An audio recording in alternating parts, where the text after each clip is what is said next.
Abram, por favor, aí, Mateus capítulo 3, versículos 2 e também o versículo número 8. Mateus 3, versículo 2 e versículo 8. Diz o seguinte: arrependei-vos, porque está próximo o reino dos céus. Versículo 8. Produzi, pois, frutos dignos de arrependimento. Então, mais uma vez, que o Senhor nos abençoe e que Ele aplique a sua santa palavra em nossos corações. Amém. Meus irmãos, meus amigos, via de regra,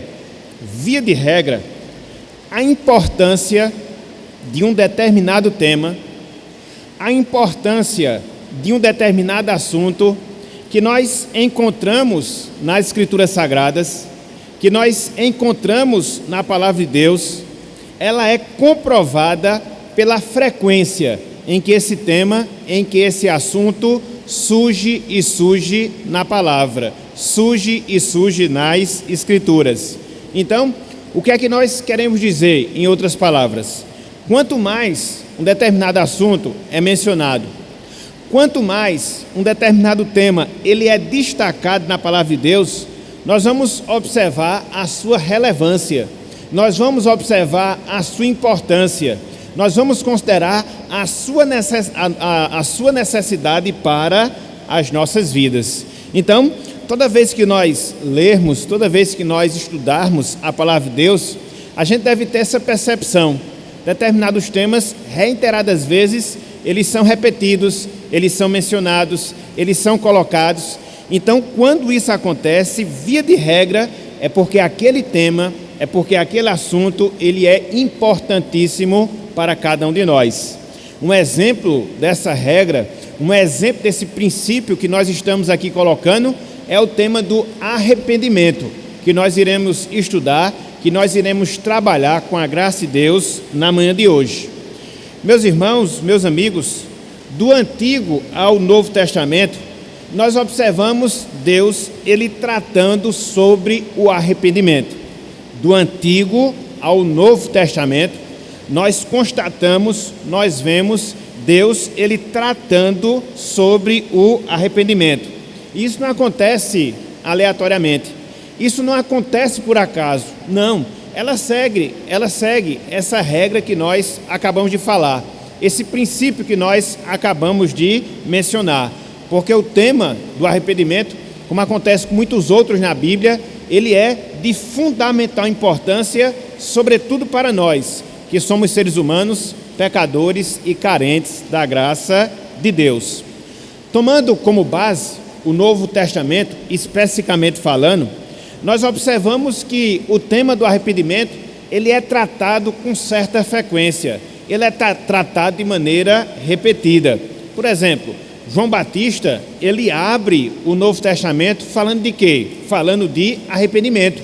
Esse texto aí que nós acabamos de mencionar, Mateus capítulo 3, versículos 2 e também o versículo 8.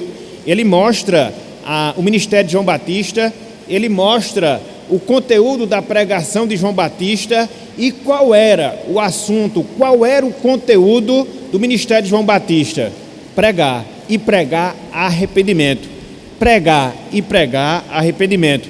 E aí você segue por todo o Novo Testamento, quer seja no ministério de Cristo, quer seja no ministério dos apóstolos, em especial no ministério do apóstolo Paulo, e você vai observar o mesmo tema, arrependimento, sendo mencionado, sendo destacado por eles. Você chega no final do Novo Testamento, você vai para o livro de Apocalipse, onde Deus fecha a sua revelação para cada um de nós. E dentro desse fechamento, dessa revelação, de que assunto Deus ele vai tratar, de que assunto Deus ele vai falar. Mais uma vez ele vai falar sobre o arrependimento. Lá em Apocalipse capítulo 3, versículo 19, a gente vê a chamada que Deus faz a uma daquelas igrejas para as quais ele se dirige, e dentro dessa chamada ele chama as suas igrejas ao arrependimento. Então, por todas as Escrituras e de maneira específica por todo o Novo Testamento, o assunto, o tema frequente é o mesmo: arrependimento, arrependimento, arrependimento. Sobre isso, um determinado servo do Senhor, ele falou o seguinte: abro aspas, é a nota mais universal do Novo Testamento, ou seja, o arrependimento, até mais do que a ressurreição. Isso é especialmente digno de nota à luz do fato de que foi a crença na ressurreição que fez possível a pregação, mas é o arrependimento que dá objetivo à pregação cristã. Achei muito interessante esse pensamento proferido aqui por esse servo do Senhor no passado, onde ele faz essa comparação entre o tema da ressurreição e entre o tema do arrependimento. Ambos você observa com frequência no Novo Testamento, mas quando você vai comparar, existe uma ênfase bem maior em relação ao arrependimento. Por quê? É a finalidade da pregação. Se na ressurreição você tem um conteúdo daquilo que você deve pregar, no arrependimento você tem a finalidade da sua pregação. Por que nós pregamos? Por que nós anunciamos o Evangelho? Por que nós pregamos o Evangelho do Reino? Visando esse objetivo, as pessoas se arrependerem e se voltarem para Deus e se voltarem para o Senhor. Portanto, meus irmãos, meus amigos, hoje nós consideraremos o tema do arrependimento à luz das Escrituras, à luz da Bíblia Sagrada. É claro, como nós sempre falamos nos estudos anteriores, a gente não vai fazer uma consideração exaustiva, considerando todos os detalhes relacionados ao arrependimento. Isso seria impossível em virtude do tempo em que nós dispomos. Mas pelo menos a gente vai tratar de alguns aspectos que nos chamam a atenção e que servem como diretriz para que nós possamos entender um pouco mais e melhor a doutrina do arrependimento, que está diretamente relacionada à doutrina da salvação. Não há como nós experimentarmos da salvação, não há como nós experimentarmos da novidade de vida, não há como nós experimentarmos de certeza e vida eterna sem que antes nós tenhamos passado pelo processo do arrependimento em nossas vidas. De certa forma, o tema que nós iremos considerar hoje, ele está diretamente encaixado com o tema que nós consideramos na semana passada. O que foi que nós vimos na semana passada? Vimos sobre a conversão. E a conversão, ela é composta de dois movimentos. O primeiro movimento, afastamento do pecado, que é o arrependimento. O segundo movimento, a aproximação de Deus, que é a fé. Então, são os dois outros temas que nós iremos trabalhar.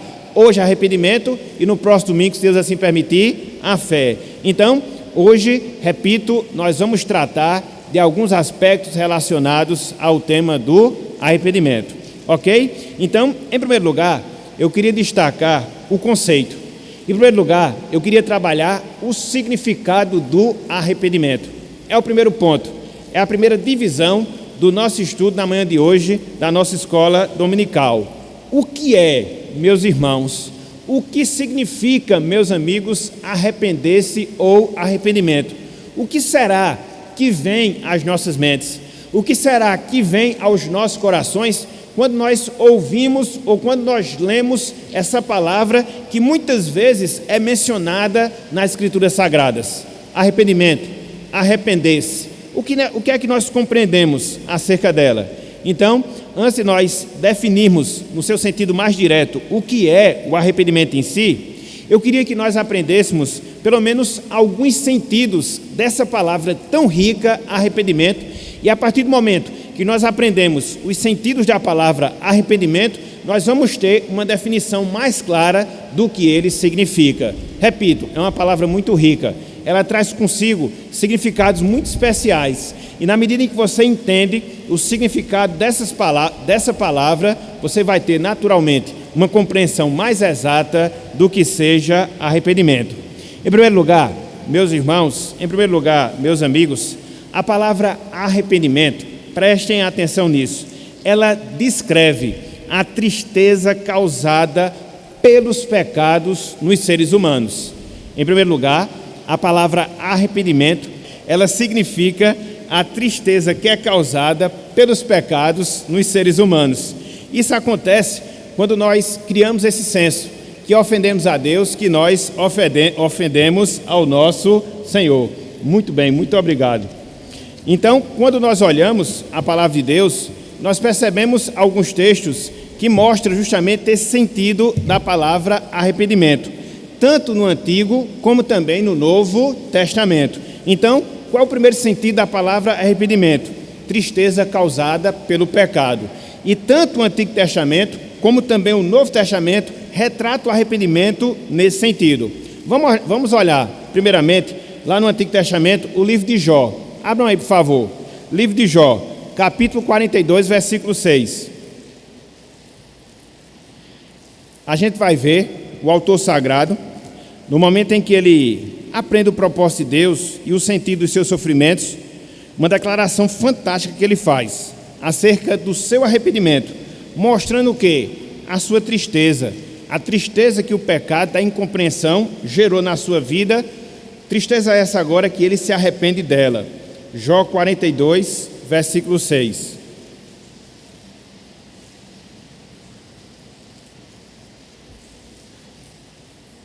Jó 42, versículo 6.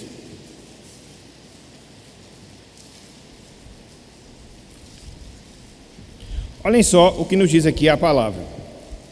Disse Jó: por isso me abomino e me arrependo no pó e na cinza. Por que Jó fez essa declaração? Porque ele falou que se arrependia no pó e na cinza, mostrando aqui a sua humilhação, mostrando aqui a sua prostração. Versículo 5, nós encontramos a explicação. Tanto é que ele diz: eu te conhecia só de ouvir, mas agora os meus olhos te veem. Então Jó passou por essa experiência. O sofrimento fez com que ele tivesse um conhecimento mais perfeito acerca de Deus. E ele sentiu tristeza justamente por causa disso, porque até então esse conhecimento mais preciso acerca de Deus não era uma realidade na sua vida.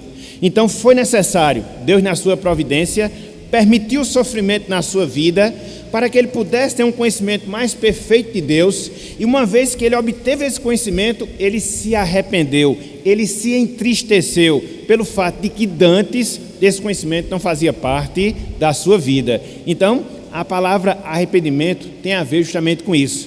É a tristeza que o pecado ele gera e gera nas nossas vidas. Um outro exemplo acerca desse sentido da palavra arrependimento, nós encontramos no Novo Testamento. Vou fazer aqui uma divisão. Um texto antigo, um texto novo. Abram aí, por favor, 2 Coríntios 7:10. E dessa vez acredito que o vento não vai levar o esboço aqui, entendeu? Senão a gente vai ter que fazer uma homilética pentecostal. 2 Coríntios 7:10.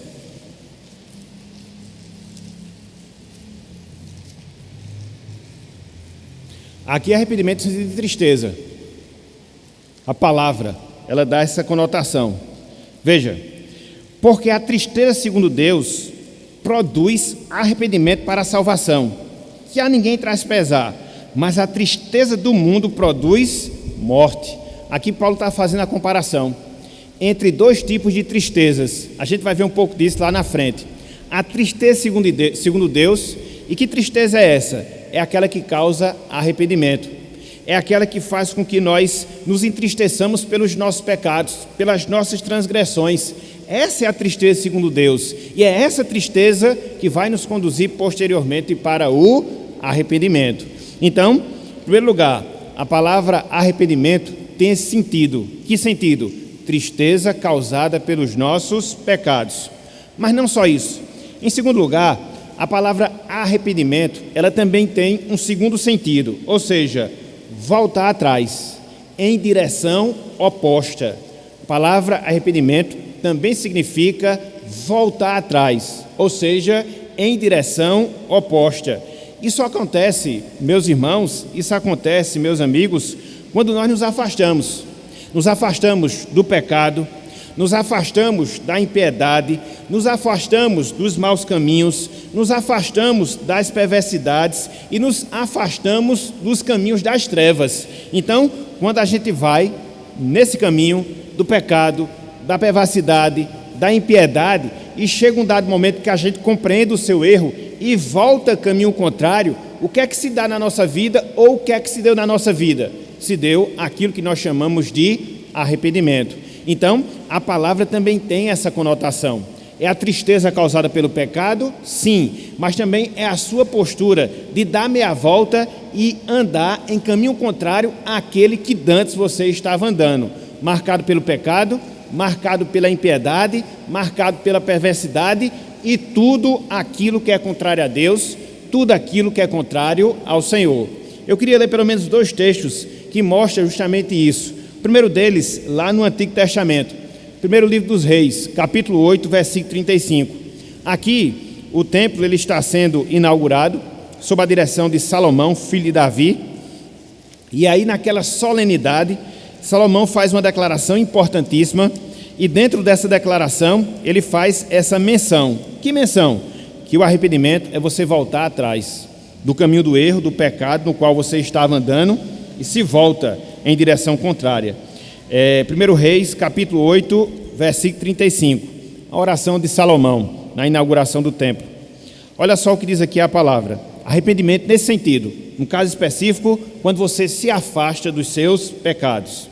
Ele diz, quando os céus se cerrarem e não houver chuva, por teu povo pecado contra ti, e orar neste lugar, e confessar o teu nome, veja, e se converter dos seus pecados, havendo tu afligido.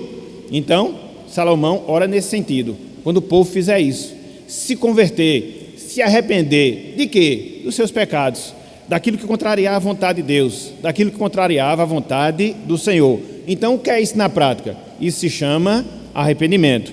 Em outro texto, agora lá no Novo Testamento, quando nós nos afastamos dos caminhos da perversidade. Olhem só o que nós encontramos na pregação apostólica lá de Atos. Atos capítulo 3, versículo 26. Atos capítulo 3, versículo 26. Esse é o mesmo sentido que nós observamos lá no Antigo Testamento. A diferença é que o mal que é mencionado aqui é o mal específico da perversidade. Olha só, Atos capítulo 3, versículo 26. Pregação de Pedro. Veja o que ele diz aqui, ó.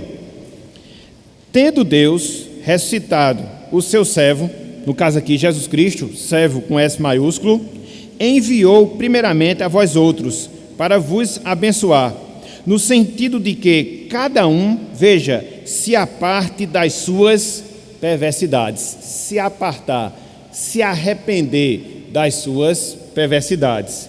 Então, meus irmãos, meus amigos, pensar em arrependimento é pensar nesses 2 sentidos que a palavra em si nos transmite. Primeiro sentido, tristeza decorrente pelos nossos pecados. Segundo sentido, afastamento desses pecados dos quais nós nos conscientizamos e nos entristecemos. Então, a partir desses 2 sentidos da palavra, a gente já pode formular um conceito, uma definição que seja mais exata, que seja mais precisa do que significa o arrependimento. Então, dessa forma, nós podemos definir o arrependimento como o abandono consciente que o regenerado tem dos seus pecados e se volta para Deus em completa mudança de vida, vista em novos pensamentos, em novos sentimentos e numa nova vontade. Veja só que definição extraordinária, veja só que definição precisa. O arrependimento consiste num abandono consciente que o regenerado tem dos seus pecados e se volta para Deus em completa mudança de vida, vista em nova forma de pensar, em nova forma de sentir e em nova forma de querer. Isso de fato é o que significa arrependimento. É por isso que ele está envolto no processo da salvação. Não dá, repito, para você experimentar a salvação sem que antes você não tenha passado por esse processo. Que processo? O processo do arrependimento. E é interessante que essa definição que nós acabamos de colocar, ela se harmoniza estreitamente com as palavras que o apóstolo Paulo falou num determinado momento do seu ministério, quando se dirigia para o rei Agripa e ali fazia a defesa do seu trabalho para o Senhor, do seu trabalho para Deus, mostrando a experiência pela qual ele tinha atravessado. E ali, naquele sermão, naquela declaração, naquela defesa, Paulo ele mostra justamente isso, esse sentido do arrependimento, quer seja como tristeza pelo pecado, quer seja como retorno do caminho do pecado para servir a Deus. Abram aí, por favor, meus irmãos, Atos dos Apóstolos, capítulo 26, versículo 20. Atos dos Apóstolos, capítulo 26, versículo 20. Palavras do apóstolo Paulo.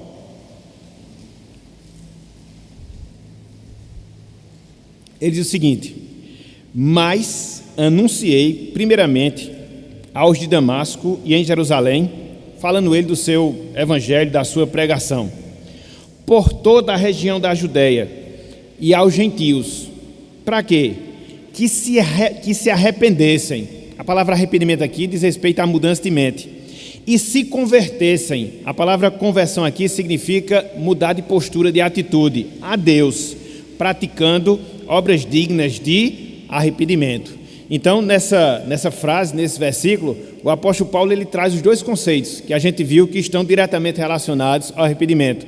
Tanto uma mudança de mente causada pela nossa consciência em relação ao pecado, como também uma mudança de postura que se dá na nossa vida por causa dessa consciência. Então, meus irmãos, meus amigos, arrependimento é isso.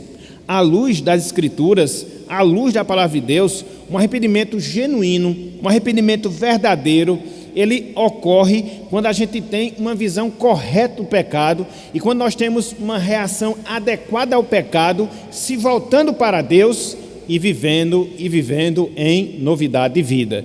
Então, quando alguma pessoa chega e diz que ela se arrependeu, essa frase ela deve trazer consigo todo esse significado. Não é uma mera experiência que porventura uma pessoa passe, experimente na sua vida, não, jamais. Mas o arrependimento, o genuíno arrependimento, esse que nos conduz à salvação, é justamente isso.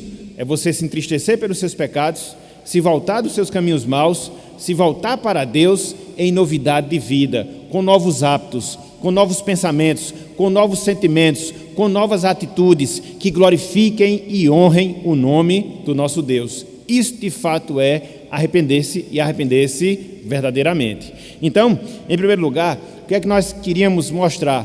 Em primeiro lugar, o que é que nós queríamos ensinar? O conceito, o significado do arrependimento. Mas não só isso. Em segundo lugar, meus irmãos, meus amigos, eu queria que nós considerássemos os elementos que estão presentes no arrependimento. Os elementos que estão presentes no arrependimento.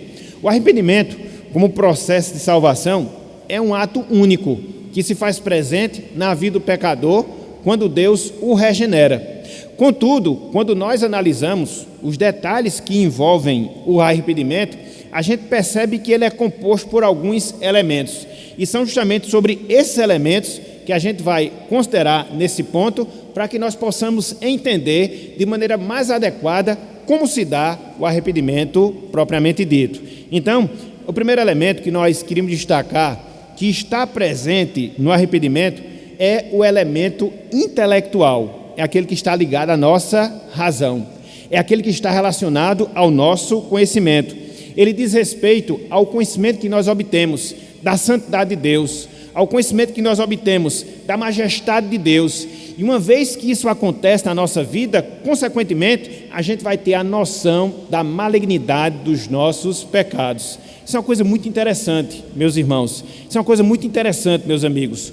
Quando nós, pela graça de Deus, conseguimos contemplar, conseguimos entender quem é Deus na sua santidade, na sua majestade, a reação direta que isso vai gerar é que nós vamos ter a compreensão dos nossos pecados, vamos ter a compreensão das nossas malignidades, e é esse elemento que está presente no arrependimento. Ele envolve a nossa consciência, ele envolve a nossa razão, ele está relacionado com a compreensão de quem é Deus e quem somos nós, para que de fato o arrependimento ele se dê em nossas vidas. Então, um exemplo muito prático desse fato é o que nós encontramos na experiência pela qual Isaías passou e que ele registra lá no seu livro, no capítulo 6. Abram aí, por favor, Isaías capítulo 6, versículo 5.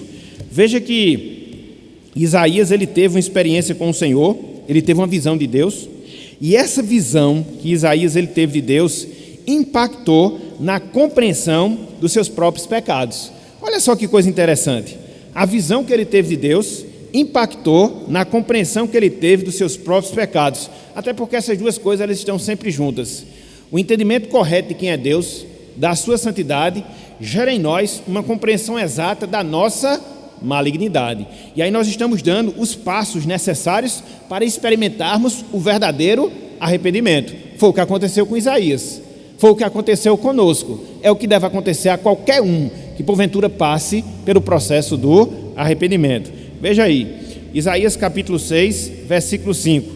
Ele teve a contemplação da glória divina, ele teve a contemplação da glória de Deus, na verdade, a visão de Cristo pré-encarnado. E qual foi o resultado disso na sua vida? Veja, versículo 5.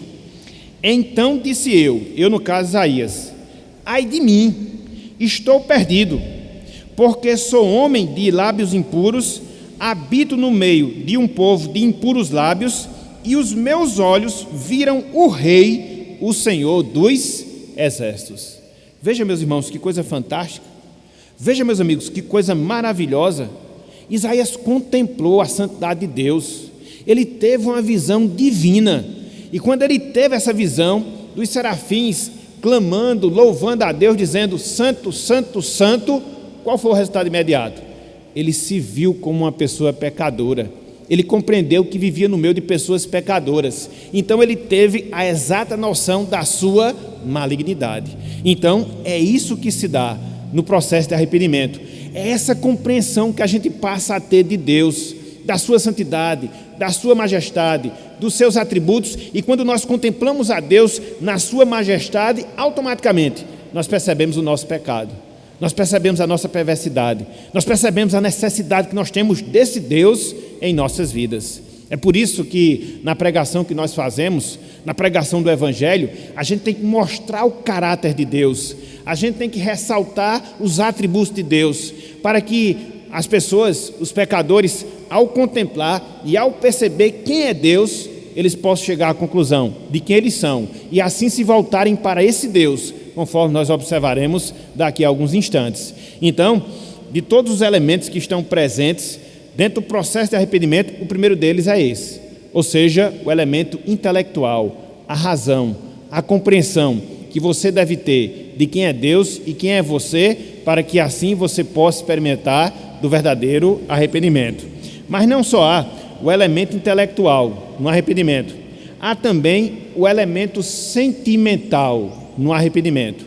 Há também o elemento sentimental no arrependimento. E o que é esse elemento? Ele corresponde, conforme nós já falamos, inclusive no ponto anterior, ele corresponde à tristeza que o pecado ele promove no nosso coração, no coração do pecador, no coração daquela pessoa que foi arrependida. E aqui se faz necessário nós traçarmos uma distinção. Existe uma diferença, meus irmãos, existe uma diferença, meus amigos, entre arrependimento e remorso. E muitas vezes as pessoas passam por um processo de remorso e não de arrependimento. E muitas vezes elas pensam que são salvas quando na verdade não são. Então é preciso nós separarmos e distinguirmos essas duas coisas. Uma coisa é você se arrepender verdadeiramente, o arrependimento que leva à salvação. E outra coisa é você ter apenas um remorso. E aí você pode se indagar e se perguntar, mas qual é então a diferença entre os dois? Entre o arrependimento e entre o remorso? Simples. No arrependimento, você tem consciência e se entristece por ter pecado contra Deus, por ter ofendido a sua santidade e por estar contrário à sua vontade. No remorso não. Você apenas se entristece pelas consequências do pecado, não pelo pecado em si. Você se entristece por aquilo que o pecado pode promover na sua vida e não o pecado em si, aquilo que ofende a santidade de Deus. Então, quando nós olhamos na palavra de Deus, a gente percebe dois exemplos que são muito claros para mostrar essa diferença do que seja arrependimento e do que seja remorso. Qual é, ou quais são, melhor dizendo, esses exemplos? O exemplo de Pedro e o exemplo de Judas. Vamos dar uma olhadinha nesses dois casos, para que a gente possa perceber a distinção dos dois e compreender que arrependimento é muito mais do que um mero remorso. Abram aí, Mateus capítulo 26.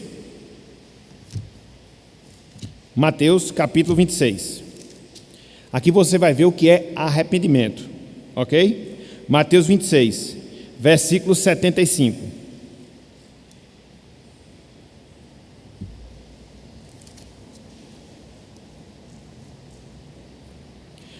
Qual é o contexto aqui? Eu não vou ler porque todos nós já sabemos. O fato de Pedro ter negado Jesus 3 vezes. Ele já tinha sido avisado que isso aconteceria. Ele disse que isso não aconteceria, mas como a palavra de Cristo não pode voltar atrás, acabou acontecendo. E tão logo aconteceu de Pedro ter negado a Cristo a algumas criadas, veja só o que se deu com ele, demonstrando o seu arrependimento. Não foi um remorso, foi arrependimento verdadeiramente. Olha só. Então Pedro se lembrou das palavras que Jesus lhe dissera: antes que o galo cante, tu me negarás 3 vezes. Perceba agora o finalzinho do versículo 75. E, saindo dali, chorou amargamente. Então ele se lembrou da palavra de Cristo. Ele se entristeceu por ter negado o seu Salvador, coisa que ele já tinha sido avisado. Mas o que foi que ele fez? Ele saiu e chorou amargamente. Então aqui você encontra uma pessoa arrependida. Aqui você encontra uma pessoa que se conscientizou do pecado que havia cometido, da ofensa desse pecado contra Deus. E o que foi que ele fez? Ele partiu dali e se colocou na presença desse Deus. Isso é arrependimento. E remorso é o que a gente observa no exemplo de Judas. Abram aí, Mateus 27, versículos 3 e 5. Todos nós sabemos da história também. Judas traiu Jesus, vendeu por 30 moedas e depois ele sentiu um grande remorso por causa disso. Olha só como Mateus descreve.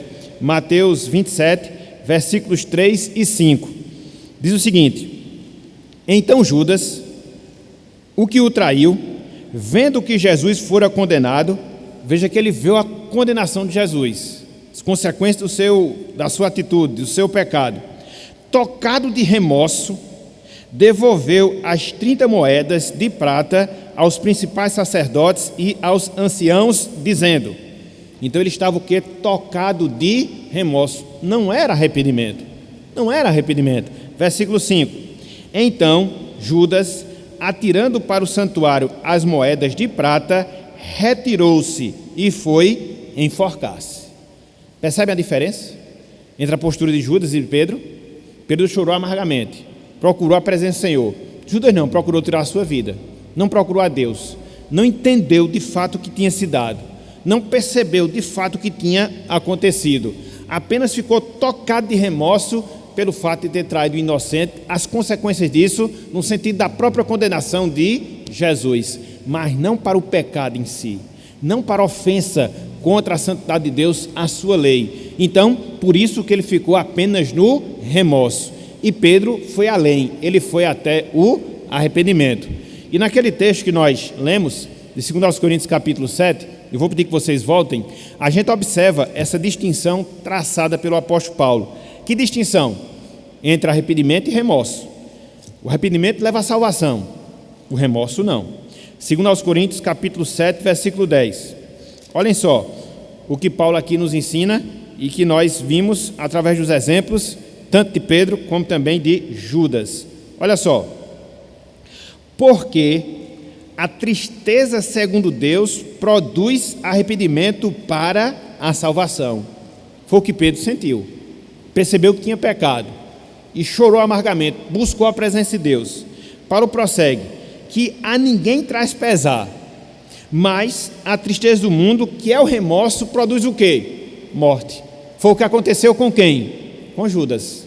Ele ficou cheio de remorso e foi tirar a sua vida, como se isso resolvesse o seu problema, como isso resolvesse a sua dificuldade, quando na verdade não resolve. A postura de Pedro não, ela foi correta, ela foi acertada. Ele buscou a Deus, se entristeceu pelo seu pecado e resolveu com Deus o seu problema. Isso é arrependimento. Então vejam, meus irmãos, que o arrependimento, ele envolve também essa emoção, essa tristeza que você sente pelo pecado e a alegria que você experimenta quando você busca a Deus e tem a certeza do seu perdão. Foi o que aconteceu a cada um de nós, que hoje nós somos salvos. Os pecados, em determinado momento da nossa vida, nos incomodava, nos entristecia, nos abatia, mas quando nós colocamos os pecados ali ao pé da cruz, o que foi que nós sentimos? Paz. O que foi que nós sentimos? Alegria. Então é a emoção que está presente no arrependimento. Existe um elemento racional da nossa razão, mas também existe um elemento sentimental do nosso coração. Mas não só isso. Em terceiro lugar, existe um elemento que nós chamamos de elemento volitivo no nosso arrependimento, que diz respeito a quê? A nossa ação. Que diz respeito a quê? A nossa postura. Que diz respeito a quê? A nossa vontade. Quando você se entristece pelo pecado, você se volta para Deus, você experimenta o seu perdão, e o que você vai fazer a partir dali? Andar num caminho diferente daquele que dantes você andava. Aqui você observa a demonstração prática do arrependimento. Muitas vezes as pessoas ficam falando em arrependimento, mas você não vê a transformação, mas você não percebe a mudança na vida daquela pessoa. Então isso nos leva a concluir que ela de fato não experimentou um verdadeiro arrependimento, porque o arrependimento não fica apenas na compreensão, o arrependimento não fica apenas na emoção, ele vai ser manifestado através das nossas ações, das nossas posturas, das nossas atitudes, e não é diferente do arrependimento que nos leva à salvação. É isso que nós encontramos na palavra de Deus, é isso que nós encontramos na palavra do Senhor. Eu queria chamar um exemplo aqui dos irmãos da igreja lá de Tessalônica. Abram aí, por favor, 1 Tessalonicenses capítulo 1. Veja quando você percebe, quando você experimenta o arrependimento na sua vida, como há uma mudança de ação. Não é só de boca, não só é de sentimento, não só é de pensamento, não, muito pelo contrário, é de ação também. 1 Tessalonicenses capítulo 1, versículos de 8 até o versículo 9.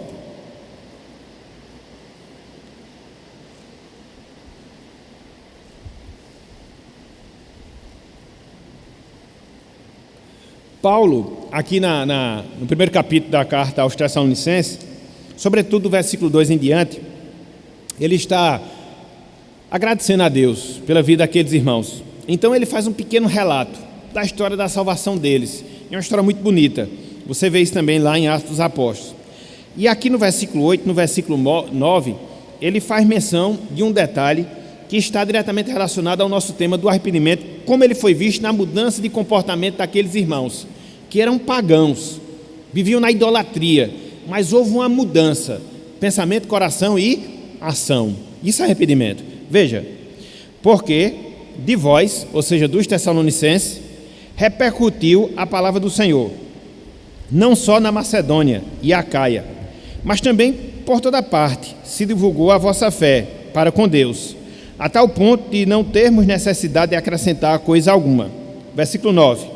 Pois eles mesmos, no tocante a nós, proclamam que repercussão teve o nosso ingresso no vosso meio. Veja agora, e como, deixando os ídolos, vos convertestes a Deus, para servirdes o Deus vivo e verdadeiro. Então, o que você observa aqui? Houve uma mudança. Aqueles irmãos viviam mergulhados no paganismo. Eram pessoas idólatras, adoravam as mais variadas divindades que lhes eram ali colocadas. Mas quando o evangelho lhes foi apresentado, e quando Deus agiu na sua mente, no seu coração, produzindo arrependimento, qual foi a consequência imediata? Que eles deixaram os ídolos para trás. Eles deixaram a idolatria para trás. E agora passaram a servir e a adorar tão pura e simplesmente a Deus, exclusivamente a Deus. Então o que é isso? É o que nós chamamos de elemento da vontade, ou elemento volitivo no arrependimento. Ele mexe na nossa razão, ele mexe na nossa emoção, ele mexe também nas nossas ações. É uma transformação completa. Por isso, meus irmãos, por isso, meus amigos, o arrependimento é um milagre de Deus. E às vezes as pessoas vulgarizam essa palavra, e muitas vezes vive ainda práticas mundanas, vive ainda mergulhadas no pecado, e tem a ousadia de dizer que se arrependeram. Não. Arrependimento é muito profundo, Ele mexe no nosso pensamento, mexe nos nossos sentimentos, ele mexe nas nossas ações. E se essas coisas não forem vistas em nossas vidas, não há nenhuma razão, não há nenhum motivo de nós dizermos que somos arrependidos. Não. Talvez estejamos experimentando um processo de remorso, mas não arrependimento. Porque o arrependimento verdadeiro, ele envolve todos esses aspectos, da razão, da emoção e da vontade, e por isso ele é um milagre de Deus, um milagre do Senhor, ok? Então, em primeiro lugar, foi que nós vimos uma definição de arrependimento, com base nos sentidos da palavra em si, que é o quê? Tristeza do pecado e retorno para Deus. Em segundo lugar, o que foi que nós acabamos de considerar? Os elementos que estão presentes no arrependimento. Um elemento da razão, da emoção e da vontade. Agora, em terceiro lugar, meus irmãos, meus amigos, eu queria que nós considerássemos a obra divino-humana no arrependimento. Eu queria que nós considerássemos a obra divina humana no arrependimento. Você pode dizer, pastor, o senhor já falou isso no domingo passado, quando trabalhou sobre a conversão. Sim, eu trabalhei, mas eu queria voltar a trabalhar agora, mostrando no sentido mais detalhado que o arrependimento, em virtude dele ser diretamente relacionado à conversão, também você encontra Deus agindo e o homem agindo para que o arrependimento ele se dê. O arrependimento não é uma obra que somente o homem faz, é uma obra que Deus faz, e a partir da obra divina, o homem ele tem a sua responsabilidade, ele tem a sua ação. Então, vamos ver como é que essas coisas elas ocorrem, como é que essas coisas elas acontecem. Em primeiro lugar, o arrependimento é uma obra divina. O arrependimento é uma obra de Deus. Deus, ele é o responsável por despertar no homem o verdadeiro arrependimento. Deus, ele é o responsável por despertar no homem o verdadeiro arrependimento. Vem dele, vem de Deus, vem dele, vem do Senhor. E como é que nós chegamos a essa conclusão? Simples, lemos a palavra. E ao lermos a palavra, nós observamos vários textos que apontam para esse fato, na verdade, textos que registram esse fato. Eu separei pelo menos 2 para nós considerarmos aqui. O primeiro deles, Atos capítulo 11. Abram, por favor, aí. Atos capítulo 11.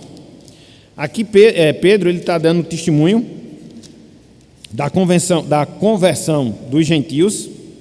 E dentro desse relato que Pedro faz, ele menciona algo bem interessante dentro do tema do arrependimento, mostrando que o arrependimento, ele é produto da ação divina. Ninguém se arrepende por si mesmo, não é? Eu até estava conversando, acho que foi até com o Islande semana passada. Não é errado a pessoa chegar e dizer, eu me converti. Não é errado a pessoa dizer, eu me arrependi, desde que ela saiba que isso aconteceu porque Deus trabalhou primeiramente nela. Então, se tiver essa compreensão, beleza. Se não tiver, aí o entendimento está sendo equivocado. Por isso que eu me atenho muitas vezes aos detalhes, ok? Abram aí, Atos capítulo 11, versículo 18. Veja que é o relato que Pedro está dando, né? De como os gentios eles foram convertidos. E aí nesse relato, quando os irmãos eles têm as informações, eles se alegram. Veja, versículo 18.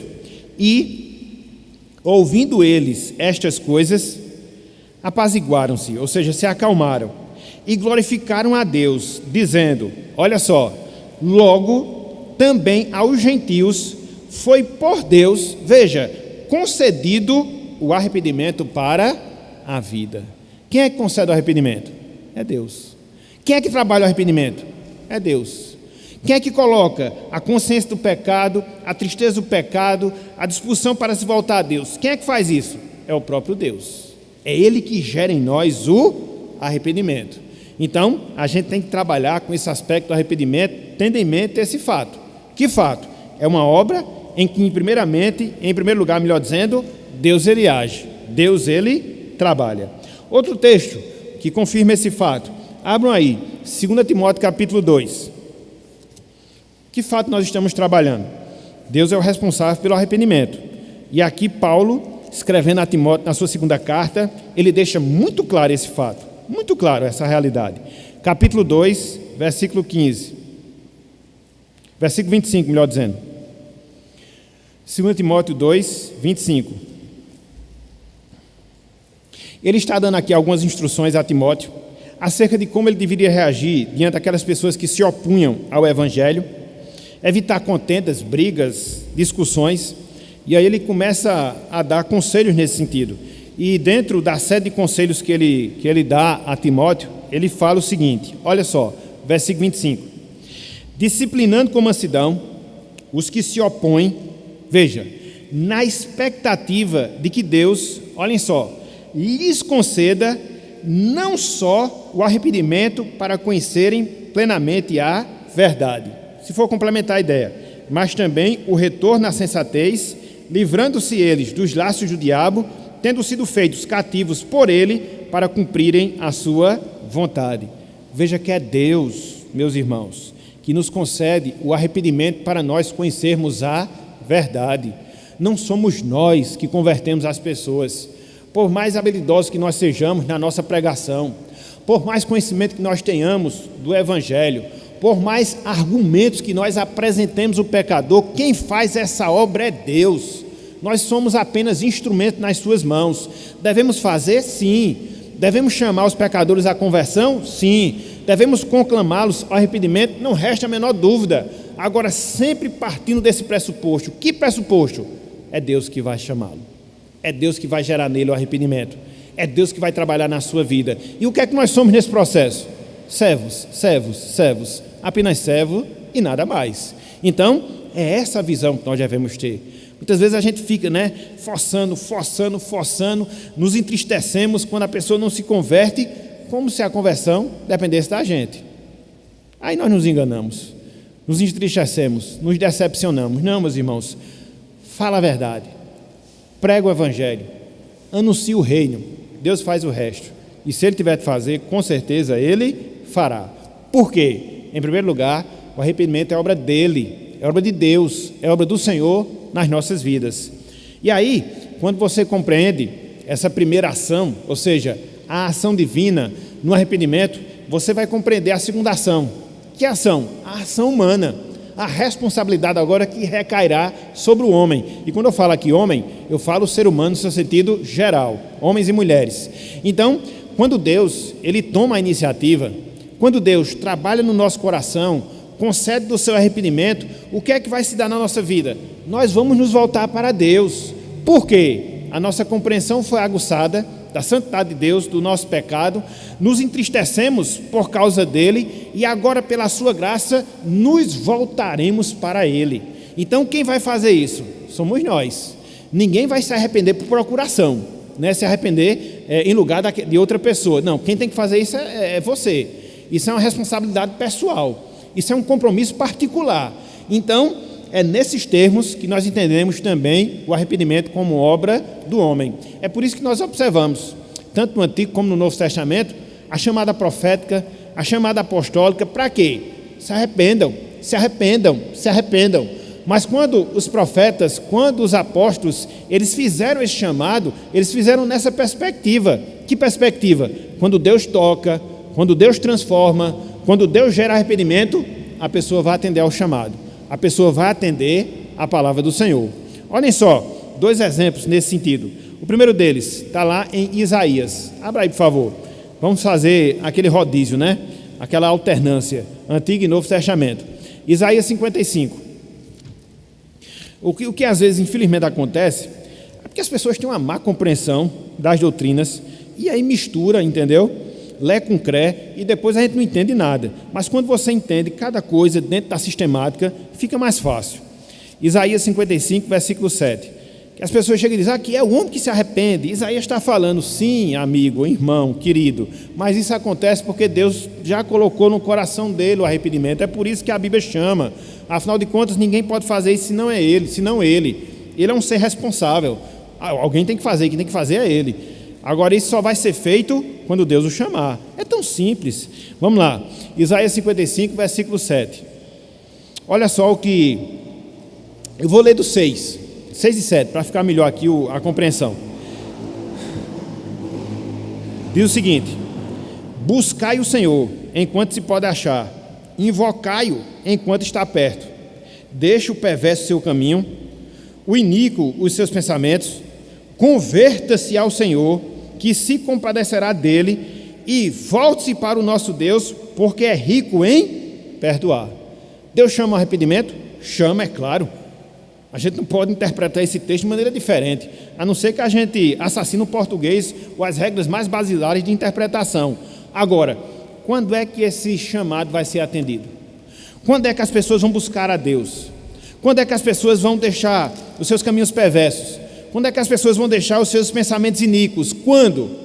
Quando aqueles elementos da conversão e do arrependimento se fizerem presentes na sua vida. O elemento racional, o sentimental, e depois vai haver o quê? O volitivo. Aí ela vai se voltar. E ela vai se voltar. E quem é o responsável por isso? Deus. Porque o arrependimento para a vida é concedido por Ele. Então, é assim que esse processo se dá. É assim que isso ocorre.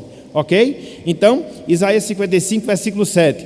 Vamos lá para o Novo Testamento. Mateus capítulo 4, versículo 17. Cristo agora. Cristo pregou sobre o arrependimento. Na verdade, esse era um dos temas preferidos do nosso Salvador. Hoje a gente fica cheio de dedo, né?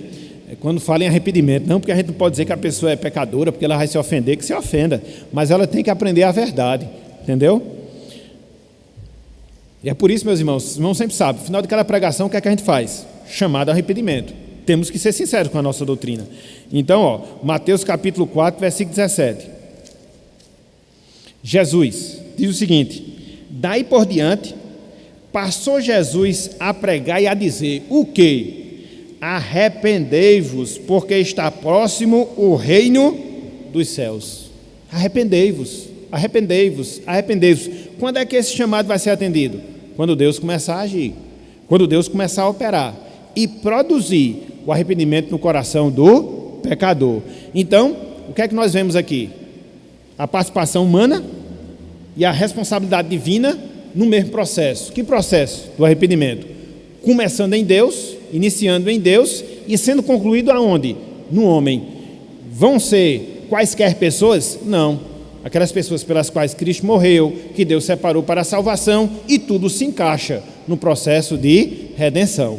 Ok, meus irmãos? Então, nós aprendemos aqui nesse item a necessidade humana de arrependimento. O homem precisa se arrepender, ele precisa se voltar dos seus caminhos maus. Contudo, isso só ocorrerá, que fique bem frisado, através da ação de Deus, através da ação do Senhor. Somente vai acontecer quando Deus agir, quando Deus operar. Ok? Então, em primeiro lugar, foi o que nós vimos. Significado. Conceitos ou conceito do arrependimento. Vencemos. Em segundo lugar, o que foi que nós vimos? Os elementos presentes no processo de arrependimento. E agora, em terceiro lugar, o que foi que nós acabamos de ver? A operação divina-humana no arrependimento. E agora, o que é que a gente vai trabalhar? Em último lugar, eu queria que nós considerássemos o caráter contínuo do arrependimento. Em quarto lugar, eu queria que nós considerássemos o caráter contínuo do arrependimento. No sentido salvífico, e quando eu falo isso, eu falo no sentido da salvação em si, o arrependimento, meus irmãos, meus amigos, é um ato único. Ele só se dá uma vez na vida da pessoa que é salva. O arrependimento que leva à vida, o arrependimento que leva à salvação. Contudo, todavia, entretanto, há um outro sentido que toda aquela pessoa, toda e qualquer pessoa que foi salva, ela deve continuar se arrependendo. O que é isso? Simples, eu vou explicar. Isso é que nós chamamos de necessidade contínua do arrependimento. Porque continuamente, Deus chama a mim, Deus chama a você, Deus chama a cada um de nós que somos o seu povo a nós nos arrependermos. E por que isso acontece? Acontece porque muitas vezes nós andamos no caminho do pecado. Acontece porque muitas vezes nós experimentamos períodos de frieza espiritual. Acontece porque muitas vezes nós experimentamos um certo desinteresse por Deus e suas coisas. Então, toda pessoa que é salva, pelo menos o salvo que é normal, ele passa por esse processo, onde muitas vezes ele se esfria espiritualmente, onde muitas vezes ele se afasta do caminho do Senhor, onde muitas vezes ele perde um certo interesse por Deus. Não é que ele perdeu a salvação, não, mas aí ele não cultivou a vida de santidade como deveria cultivar, e nós nunca podemos cultivar perfeitamente a nossa vida de santidade, sempre haverão erros e falhas. Então, quando essas coisas acontecerem, o que é que nós precisaremos? Nos arrepender. Não é o arrependimento para a salvação, mas o arrependimento que se faz necessário depois que nós fomos salvos. E isso você também observa muitas vezes na Bíblia, você observa muitas vezes na palavra do Senhor, quer seja para o povo de Deus no Antigo Testamento, Israel, quer seja para o povo de Deus no Novo Testamento, a igreja. Vamos considerar esses dois fatos. Em primeiro lugar, no Antigo Testamento, abram aí, por favor, Oséias capítulo 14. Abram aí, por favor, Oséias capítulo 14.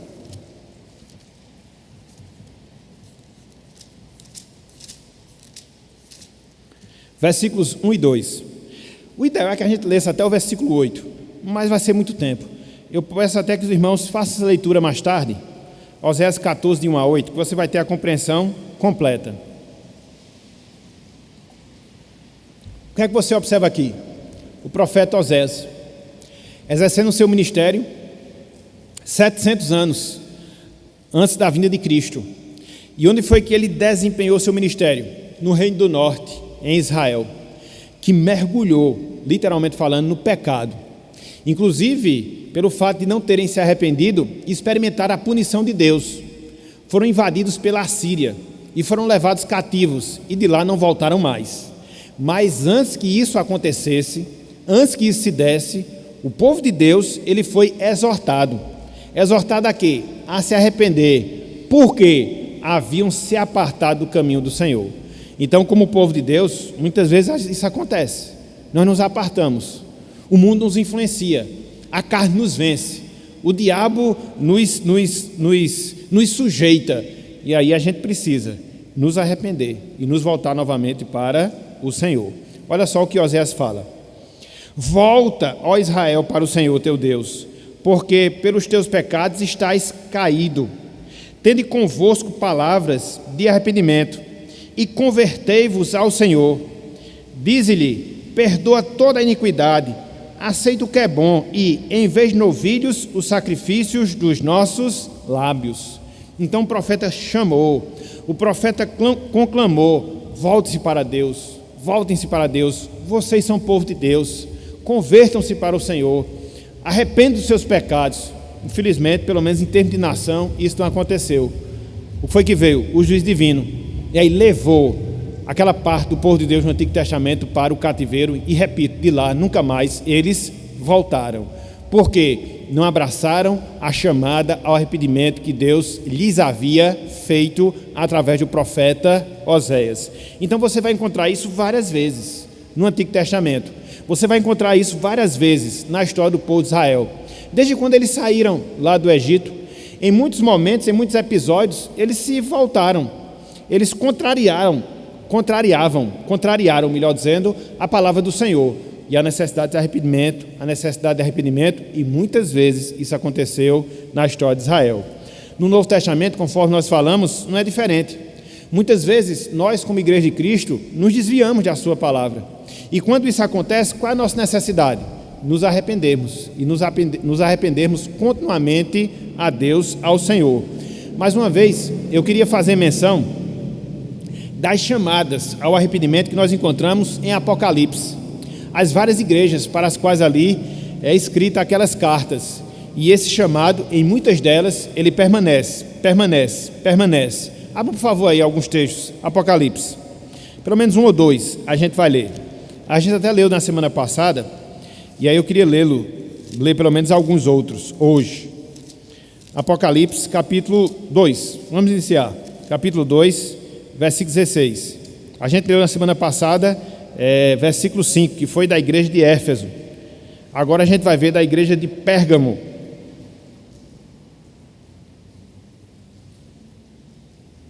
Se você olhar o versículo 14 e também o versículo 15, você vai ver o pecado no qual estava inserido a igreja de Pérgamo, a idolatria. E aí no versículo 16, há a chamada. Para quê? Para que eles se arrependessem. De quê? Daqueles pecados da idolatria. Ok? Então diz a palavra, olha só: portanto, arrepende-te, e se não, venham a ti sem demora, e contra eles pelejarei com a espada da minha boca. Então qual é a ordem? Arrependam-se. E aí você vai para o capítulo 3, por exemplo, a igreja de Sardes, e você vai encontrar também a mesma coisa, ou seja, uma chamada ao arrependimento. Olha só o que nós temos aí, Apocalipse capítulo 3, versículo número 3. Veja, no versículo 2 existe uma exortação e no 3 ele prossegue na exortação. Lembra-te, pois, do que tens recebido e ouvido, guarda-o e arrepende-te, porquanto, se não vigiares, virei como ladrão, e não conhecerás de modo algum em que hora virei contra ti. Então, arrependa-se, arrependa-se, arrependa-se. É o que nós temos, a necessidade contínua de nós nos arrependermos. Aí você fica se perguntando, você fica se indagando, mas por que será que isso se dá?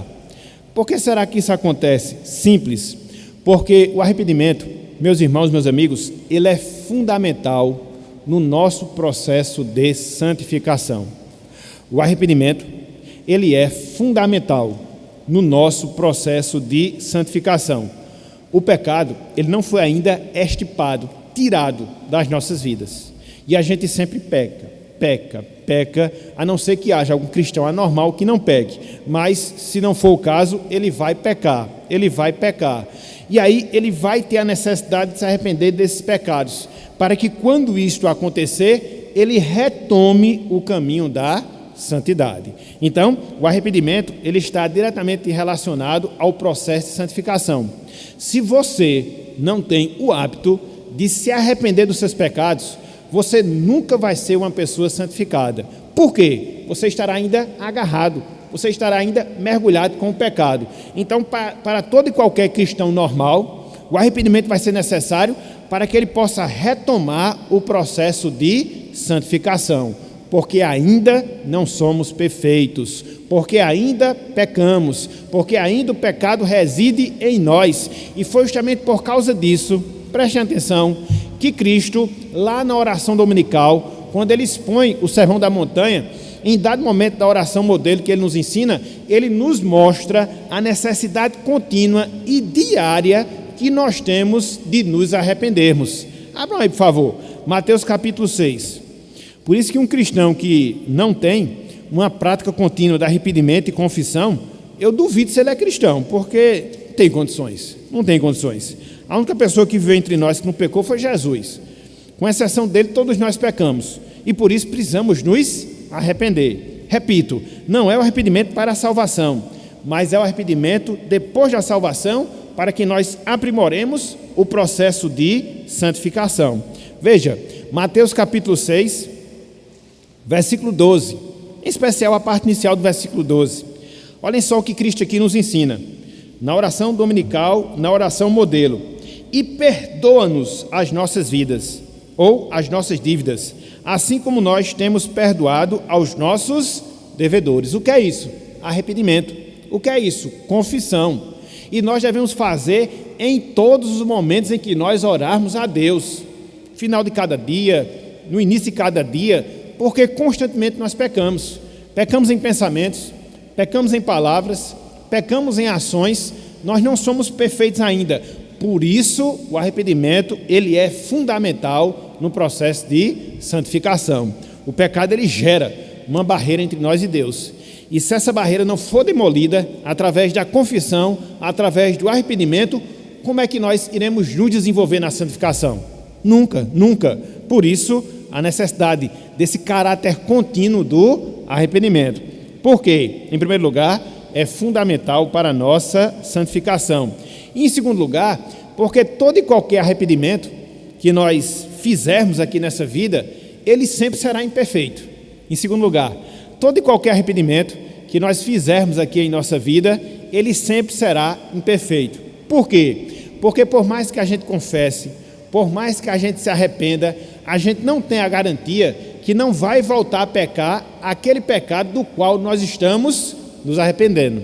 Então, eu desonrei meu pai, desonrei minha mãe. Isso significa dizer que depois que eu me arrepender, nunca mais eu vou voltar a fazer, só se você morrer depois. Então, isso sempre vai acontecer. O nosso arrependimento, ele vai ser sempre imperfeito.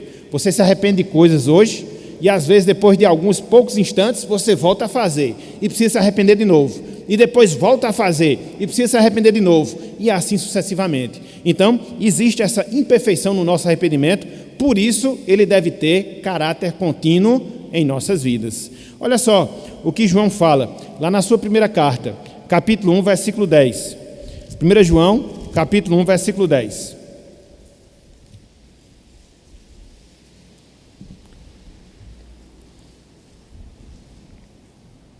Isso aqui é o crente normal, viu? É a realidade do crente normal. Porque tem uns super crentes por aí que dizem que nem peca mais. Não sei porque estão aqui na terra, já devia ter sido arrebatado logo. Então, 1 João capítulo 1, versículo 10. Diz o seguinte: se dissermos que não temos cometido pecado, fazemo-lo mentiroso, Deus. Ele está falando de Deus nos versículos anteriores. E a sua palavra não está em nós.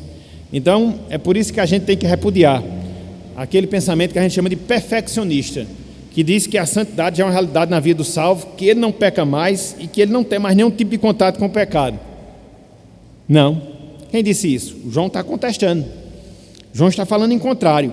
Então, o pecado é uma realidade boa? Não. Devemos nos desvencilhar dele? Sim. Agora, a gente não pode cair na inocência de que nós não estamos ainda atrelados a eles. Aí é ser inocente. É ser inocente demais. Então, por isso que o caráter do nosso arrependimento ele vai ser sempre perfeito, porque o pecado ainda habita em nós. E aí, a necessidade de continuamente nós estarmos nos arrependendo e estarmos nos voltando para o Senhor. Nos entristecer por ofendermos a sua santidade, voltarmos atrás dos nossos maus caminhos e estarmos experimentando do perdão e da comunhão com o nosso Deus. Então, meus irmãos, hoje foi até um pouco mais rápido, né? Na semana passada eu acabei me estendendo muito no estudo, estava em casa e a gente terminou ficando mais liberado. Mas a gente viu hoje esses 4 aspectos relacionados à doutrina do arrependimento. Em primeiro lugar, nós consideramos o conceito, o que é o arrependimento, e aí nós vimos a partir do significado da palavra em si. Em segundo lugar, foi o que nós vimos. Nós vimos justamente os elementos que estão envolvidos no arrependimento, o elemento racional, o elemento emocional e o elemento da ação. Nós vimos a obra divina-humana que está presente dentro do processo de arrependimento e vimos a necessidade contínua de nós estarmos nos arrependendo uma vez que nós já passamos pelo processo do arrependimento para a vida. E diante disso, o que é que fica de lição? Diante disso, o que é que fica de aplicação? Separamos pelo menos 3 coisas para nós pensarmos nessa parte final da nossa exposição. Em primeiro lugar, meus irmãos, minhas irmãs, nós devemos nos avaliar. Nós devemos nos avaliar, constatando se o nosso arrependimento foi genuíno, se o nosso arrependimento foi verdadeiro e se está sendo evidenciado por um contínuo abandono do pecado. Tem tanta gente que faz parte de membresia de igreja, tem tanta gente que tem anos no Evangelho, que talvez não tenha passado ainda pelo processo do verdadeiro arrependimento. Talvez não tenha tido consciência da malignidade do seu pecado. Talvez não tenha tido uma profunda tristeza em relação ao seu pecado. Talvez não tenha de fato abandonado o seu pecado, pelo menos como propósito de vida. E muitas vezes pelo fato de pertencer a uma membresia de igreja, muitas vezes pelo fato de ter muitos anos de vida cristã, pensa que é salva, quando na verdade não é. Por isso a necessidade de nós nos examinarmos. Paulo fala isso em 1 Coríntios capítulo 11.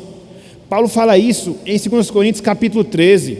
Se examinem, continuem se examinando. Então, quando nós vemos verdades como essas que nós vimos hoje pela manhã acerca do arrependimento, a grande implicação que isso deve ter para nós é justamente essa. Será que eu passei por esse processo? Será que eu tive um vislumbre da santidade de Deus e me conscientizei dos meus pecados, me entristeci pelos mesmos e agora eu procuro viver na dependência divina uma vida de abandono desse pecado? Se sim, louvado seja Deus. Somos uma pessoa arrependida. Somos alguém que passamos pela experiência do verdadeiro arrependimento e estamos agora em processo de mais cedo ou mais tarde nos depararmos com Deus na sua presença na eternidade. Mas precisamos nos avaliar, nos questionar e assim podemos fazer essa introspecção em relação à nossa vida. Em segundo lugar, meus irmãos, minhas irmãs, nós devemos pregar arrependimento. Nós devemos pregar arrependimento. Infelizmente hoje a mensagem ela está muito açucarada, usando aqui uma linguagem que o pastor Nessi sempre usava, né? A gente sempre quer aquela mensagem que seja bem palatável, bem gostosa, fale de vitória, de poder, disso, daquilo outro. Sim. E onde é que vai estar o arrependimento? Onde é que vai estar a chamada à mudança de vida? Então, toda pregação, para ser evangélica, ela tem que conter um chamado ao arrependimento. Senão, serão apenas promessas. Então, serão meras exortações.